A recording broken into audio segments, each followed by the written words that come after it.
Hi student, आज हम लोग एनसीईआरटी की एक्सरसाइज 3.2 के कुछ क्वेश्चन की बात करेंगे जो कि एग्ज़ाम में अक्सर पूछे जाते हैं और स्टूडेंट को भी प्रॉब्लम होती है इन क्वेश्चनों में। तो सबसे पहले एक क्वेश्चन है कि how many different 3x3 matrix form using the entry 0 and 1। That means 0 और 1 एंट्री ही रहनी चाहिए मैट्रिक्स में। ऐसी 3x3 की कितनी मैट्रिक्स फॉर्म कर सकते हो। जैसे एक एग्जांपल मैं आपको दे सकता हूँ। एक एग्जांपल में भी 0 0 1 1 0 0 1 1 1, ये एक 3x3 की मैट्रिक्स हुई। ऐसी आप कितनी मैट्रिक्स फॉर्म कर सकते हो, जबकि आपको एंट्री में क्या यूज़ करना है, केवल 0 और 1 का ही यूज़ करना है।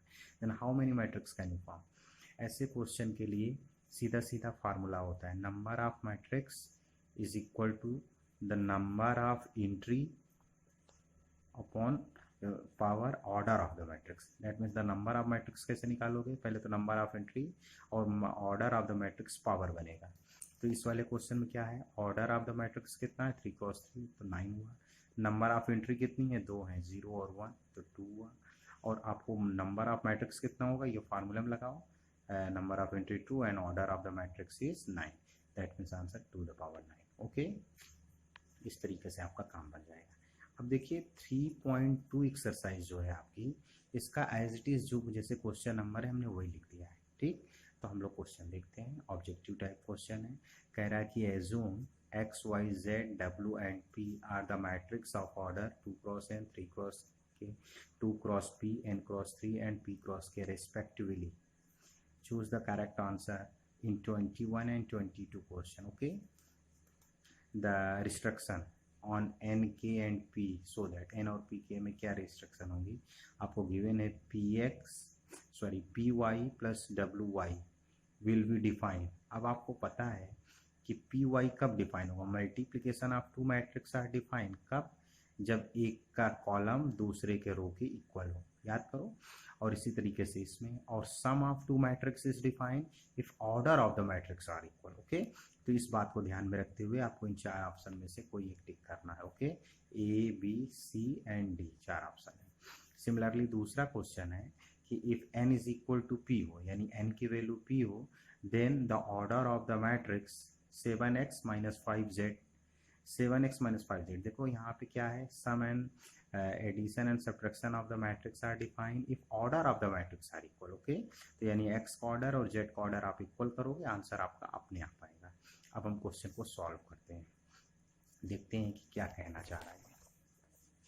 अब देखिएगा, पहले तो हमको जो गिवन है वो वाली मैट्रिक्स का ऑर्डर सामने लिख लेते हैं, जिससे हमको सॉल्व करने में आसानी हो। अब देखो px मैट्रिक्स डिफाइन कर रहा था वो, अगर px मैट्रिक्स डिफाइन कर रहा था, आप यहाँ पे भी मैं बताता जा रहा हूँ, जैसे ये लिखा हुआ है px प्लस wy, तो यानी px डिफाइन है wy, तो दोनों का ऑर्डर हम लोग फाइंड करते हैं। तो देखिए यहाँ पे ये हुआ py कब डिफाइन होगा, देखो p का ऑर्डर क्या है, p का ऑर्डर p×q है, और y का ऑर्डर क्या है, y देखो यहाँ पे लिखा हुआ है, ये y है 3×k, तो हमने 3×k लिख दिया। अब मल्टीप्लिकेशन ऑफ मैट्रिक्स कब डिफाइन होता है, आप देखिए जब ये इसके इक्वल हो जाए, तो यानी k की वैल्यू 3 आ गई यहाँ पे। सिमिलरली अब आपको order of the matrix, order of the matrix क्या होता है, ये आपस में कैंसिल हो जाता है, ये ही आता है, तो कैंसिल करते नहीं, बस ये लिख देते p×k is the order of py। That means हमको यहाँ से दो चीज़ें मिली, ऑर्डर ऑफ मैट्रिक्स p×k है एंड k की वैल्यू 3 है। अब सिमिलरली yw की वैल्यू देख लेते हैं हम लोग। yw अगर डिफाइन है आपका, तो yw में यहाँ पे y क्या है, w कितना है, w देखो n×3 है, तो w की जगह n×3 लिख देंगे। और ये y की जगह पे क्या है, देखिए आप यहाँ पे 3×k, तो y की जगह पे रख दो आप 3×k। ओके, तो अब आपको यहाँ पे दिख जाएगा 3×k करने पे, ये दोनों तो सेम है, तो ऑर्डर ऑफ द मैट्रिक्स क्या आएगा, n×k, तो ऑर्डर ऑफ द मैट्रिक्स आया n×k। आप देख रहे हो कि order of the matrix py is p×k। Okay, and order of the matrix this. अब दोनों का एडिशन बोल रखा है उसने, एडिशन करने का मतलब क्या हुआ, दोनों का ऑर्डर सेम होगा, मतलब ये दोनों मैट्रिक्स का ऑर्डर सेम होगा। ये देखो is define if order have same order, same order रखेगा, तो यानी दोनों को इक्वल कर दो, इसकी जगह पे ये। अब देखो के तो के की इक्वल है और पी की वैल्यू एन की इक्वल है, तो आंसर क्या है, पी की वैल्यू एन। यानी आपको 3 रिजल्ट मिले, एक के की वैल्यू 3 होगी और एक पी की वैल्यू एन होगी। अब आप ऑप्शन में ढूंढिएगा कि ये ऑप्शन कहाँ पे है। तो आप देखो इसमें ये ए वाला जो ऑप्शन है आपका, ये 21 का, वो के की वैल्यू 3 है, पी की वैल्यू एन है, यानी आंसर ए का करेक्ट हो जाएगा। तो आप देख सकते हो इस तरीके से ए ऑप्शन करेक्ट हो जाएगा। ओके, नेक्स्ट 22 क्वेश्चन में ये डिफाइन है, मतलब x and y have the same order. Now x and y का ऑर्डर देख लो आप ऊपर से, तो एक्स का ऑर्डर 2 क्रॉस एन है और वाई जेड का ऑर्डर 2 क्रॉस पी है, एक्स और जेड सॉरी, तो एक्स और जेड का ऑर्डर सेम होगा। अब देखो आप यहाँ से 2 2 सेम होगा, N is equal to P होगा, और एक्चुअली में वो डिफाइन है, कह रहा है कि डिफाइन है। दैट मीन्स ये देखो यहाँ पे ये लिखा हुआ है N cross P, if N cross P, और आपने निकाल भी लिया एन क्रॉस पी, तो ये तो काम का नहीं रहा। अब 4 ऑप्शन में से होगा क्या, एन की जगह पी लिख सकते हो, एन की जगह आप पी लिख सकते हो, तो यानी कि इस पूरे मैट्रिक्स का ऑर्डर इस ये भी लिख सकते हो, ये भी लिख सकते हो। तो 4 ऑप्शन में आप देखोगे तो 2 क्रॉस एन आपका लिखा हुआ है बी ऑप्शन में, अगर आपको आंसर में देखोगे तो ये बी ऑप्शन आपका हो जाएगा। ओके, आप देख भी सकते हो यहाँ पे, ये देखिए 2 क्रॉस एन, यही आपका आंसर हो जाएगा। अब नेक्स्ट क्वेश्चन की ओर हम लोग बढ़ते हैं, समझिएगा। एक अच्छा इंटरेस्टिंग क्वेश्चन है जो कि अक्सर स्टूडेंट पूछता है, तो आप देख लीजिए। एक्चुअली में एफ एक्स कोई भी मैट्रिक्स है, ये cos X minus sine X 0, sine X cos X 0, 0 0 1, तो आपसे कह रहा है so that F X into F Y is equal to F X plus Y. Okay, तो अब आप देखो एफ एक्स की वैल्यू ये है, तो अगर हम पूछे एफ 30 डिग्री की वैल्यू क्या होगी, तो सभी जगह एक्स की जगह 30 लिख दोगे। एफ 90 की वैल्यू क्या होगी, तो जहाँ जहाँ एक्स है 90 लिख दोगे। तो एफ एक्स की जगह एक्स है, तो एफ वाई की जगह क्या होगा, सभी जगह वाई लिख देंगे। कॉन्स्टेंट पे कोई दिक्कत नहीं, एक्स वाई में वेरी करेंगे। और एफ एक्स प्लस वाई का मीनिंग क्या हुआ, जहाँ जहाँ एक्स है वहाँ एक्स प्लस वाई, तो यहाँ भी एक्स प्लस वाई, यहाँ भी एक्स प्लस वाई, यहाँ भी एक्स प्लस वाई, यहाँ भी एक्स प्लस वाई। तो लेफ्ट हैंड साइड लेते हैं और राइट हैंड साइड तक पहुँचते हैं। ओके,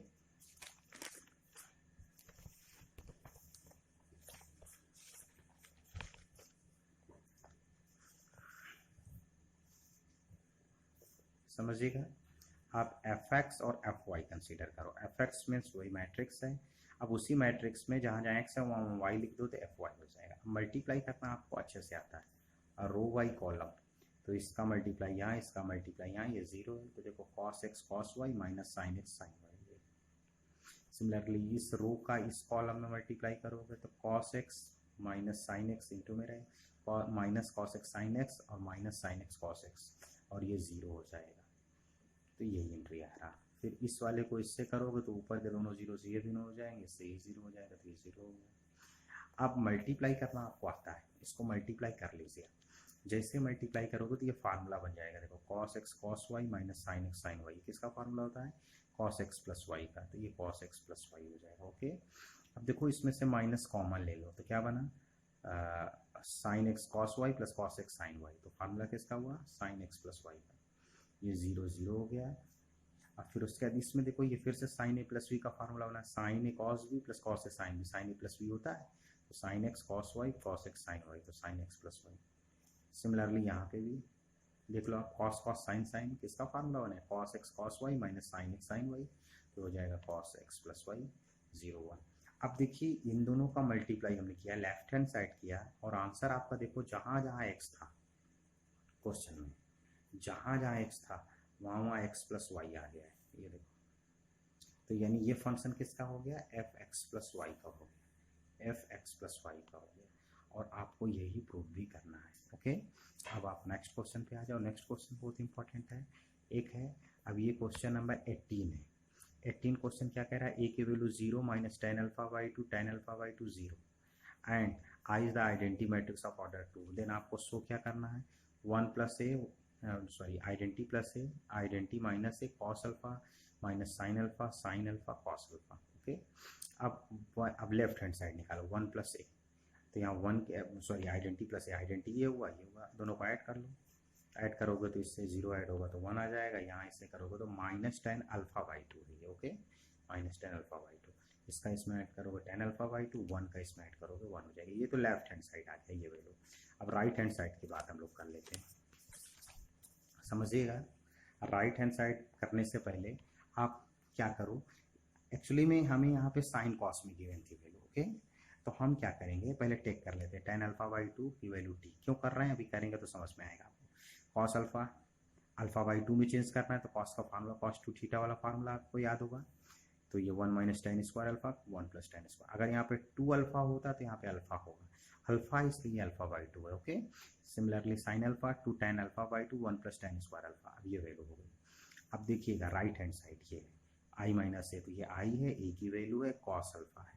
इन दोनों को पहले सॉल्व कर लिया, ऐड कर लो, ये माइनस माइनस प्लस हो गया, ये प्लस हो गया, ये जीरो है, ये माइनस है तो ये माइनस हो गया, 1 माइनस जीरो तो ये 1 होना चाहिए था, यहाँ पे 1 लिख लीजिए आप, ठीक। अब देखिएगा यहाँ पे एक्चुअली में सेम वेरिएबल नहीं बनाओगे तो ये सॉल्व नहीं होगा। देखो यहाँ पे अल्फा, यहाँ अल्फा बाई 2 है, यहाँ कॉस, यहाँ साइन, कभी नहीं सॉल्व होगा। तो सबको सेम फॉर्म बनाने के लिए हमने ये मेहनत की थी, बस यही समझना आपको।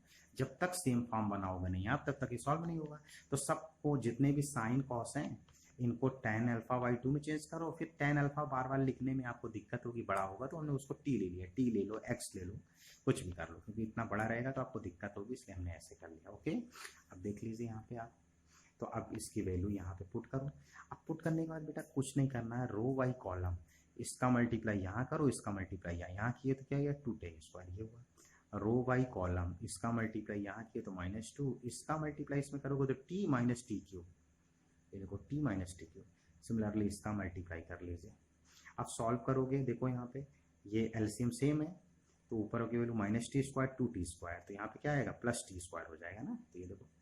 सिमिलरली यहाँ पे देखिए आप -2t से t कैंसिल, क्योंकि नीचे की वैल्यू सेम है, तो ये -t हो जाएगा और -t क्यूब, तो देखो यही वैल्यू आ रही है। सिमिलरली नीचे वाले में भी -t 2t, तो ये क्या हो जाएगा प्लस का t हो गया। सिमिलरली यहाँ पे देखो -t स्क्वायर 2t स्क्वायर, तो प्लस टी स्क्वायर, देखो ये सेम है तो कैंसिल होकर 1, यहाँ से t कॉमन ले लो माइनस का, तब भी ये कैंसिल हो जाएगा, यहाँ से t कॉमन ले लो तो तब भी ये कैंसिल हो जाएगा, तो इतना बना। और एक्चुअली में यहाँ t की वैल्यू रख दो तो ये यही आपका राइट हैंड साइड है, जो कि आपको पता चल गया। इस तरीके से ये चीज़ें आपकी हो जाएंगी। एक लास्ट आपको टॉपिक थोड़ा सा बचा हुआ था, ट्रेस ऑफ द मैट्रिक्स। अच्छे से देखिए, ट्रेस ऑफ द मैट्रिक्स, किसी भी मैट्रिक्स का ट्रेस कुछ और नहीं बस सम ऑफ द डायगोनल एलिमेंट होता है। जैसे अगर कोई भी मैट्रिक्स है ये, तो इसके जो सम ऑफ डायगोनल एंट्रीज होते हैं उसी को ट्रेस ऑफ द मैट्रिक्स बोलते हैं, वही हमने यहाँ पे लिखा हुआ है, okay. And it is denoted by TR।